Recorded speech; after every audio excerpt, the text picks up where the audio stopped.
Salut les Frenchy Golfers, bienvenue dans cette nouvelle vidéo. Je suis ravi de vous retrouver pour aborder le thème du downswing et surtout le début de downswing qui est extrêmement important pour arriver bien positionné dans la frappe de balle. Juste avant, je me permets une petite aparté pour vous proposer, pour ceux qui ne savent pas encore, en dessous de chaque vidéo, je mets en description mon site internet enseignement. Donc si vous souhaitez, vous pouvez aller faire un tour puisque je donne des cours surtout en présentiel au golf de Noisy-le-Roi. En région parisienne, je fais des stages, des cours, etc. Donc vous pouvez aller faire un petit tour et si vous voulez, vous pouvez me contacter pour qu'on bosse un petit peu ensemble. Je suis ravi de rencontrer des personnes de la communauté. Voilà. Revenons à notre vidéo, donc ce début de downswing. C'est pour ça que vous êtes là. Comment bien démarrer le début de downswing et surtout quelles clés moi je vais pouvoir vous donner pour travailler un meilleur début de downswing. Premier élément, qu'est-ce qu'on va retrouver dans le downswing chez tous les bons joueurs professionnels? Bon, d'ailleurs, chez tous les professionnels et même chez tous les bons joueurs en général. Il y a un élément qui revient.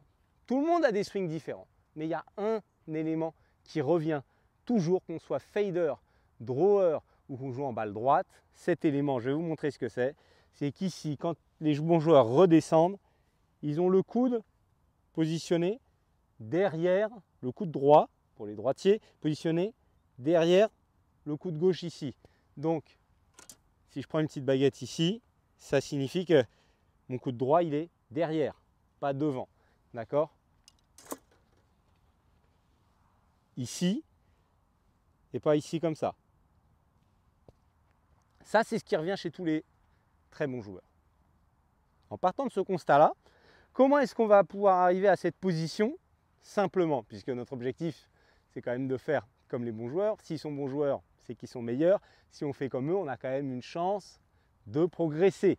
En tout cas, je pars toujours de ce principe-là. Ce que je vais vous proposer, c'est assez simple. Il va falloir faire ces clés vraiment. Donc, ça va être des positions un petit peu à tenir. Il y a deux positions à se tenir et à sentir que vous allez pouvoir refaire vous derrière. Vous pouvez même vous filmer pour voir si vous prenez une caméra positionnée comme la mienne.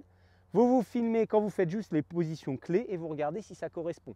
Puisque parfois, on n'a pas forcément la perception de ce qu'on fait. Vous pouvez même demander à un ami. Alors, je vous ai fait assez patienter comme ça. Maintenant, je vous montre.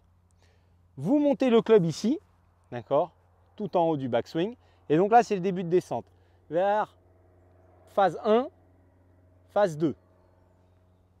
Phase 1, je ne bouge pas les mains, j'enclenche les hanches ici. Donc déjà, je fais ça. Et ensuite, j'avance les bras.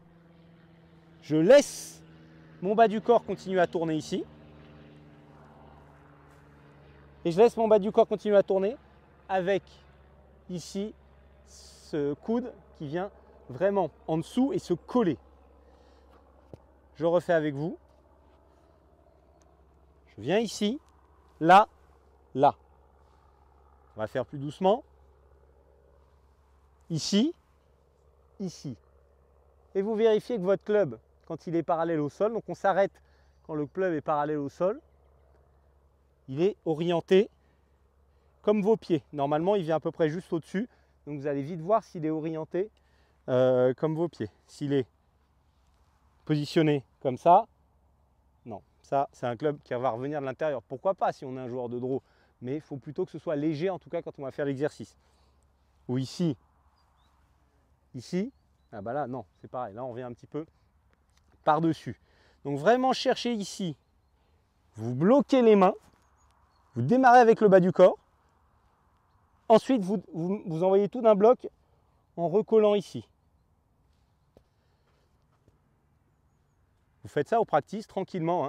Hein. Ça peut faire partie de votre phase technique. Si vous venez taper 2 sauts, vous faites un premier saut comme ça sur chaque balle. Vous répétez un petit peu le mouvement. Ensuite, vous tapez un saut pour vous remettre dans le jeu. D'accord? C'est vraiment de la technique pure. Mais c'est très très bon pour avoir un bon downswing. Ça peut que faire bien travailler. Ça va vous faire travailler le différentiel entre le haut et le bas. Vous allez aller trouver cette position qu'on retrouve chez tous les bons joueurs et votre club il va se placer dans la bonne direction. Donc ici, on se met sur la balle. Moi je vise le 150. Il y a tout petit peu à droite. Là, là, là. Tac. Je remets sur la balle et je vais chercher un peu la même sensation.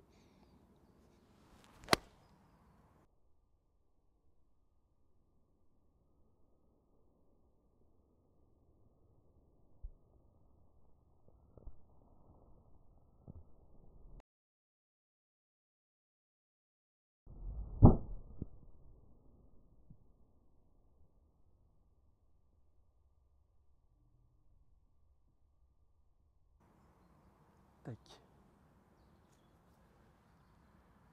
Voilà. Je vous ai mis le ralenti. Je pense que sur le ralenti, vous allez bien voir que ici, tac, c'est vraiment revenu en dessous. J'ai essayé de l'exagérer, la balle était vraiment top. Donc c'est vraiment le résultat est là. Faites-le petit à petit et là vous allez comprendre. Au moins j'espère que vous allez comprendre comment démarre ce début de downswing qui est si important pour après, pardonnez-moi, bien frapper la balle. Cette vidéo, elle se termine. J'espère que vous en retirerez quelque chose et j'espère surtout qu'elle vous a plu. Si c'est le cas, vous pouvez, et que vous n'êtes pas encore, vous abonner en bas à droite sur votre écran. Vous pouvez aussi me lâcher un petit like pour reconnaître mon travail et me remercier de la vidéo. Je vous en remercie. En commentaire, vous pouvez me poser une question, me faire un retour sur la vidéo, même des idées de vidéo, pourquoi pas. Je suis toujours ravi de pouvoir communiquer avec vous. Et voilà, vidéo terminée. Je vais retourner un petit peu m'entraîner. Puis on se dit à la semaine prochaine. Ciao, ciao.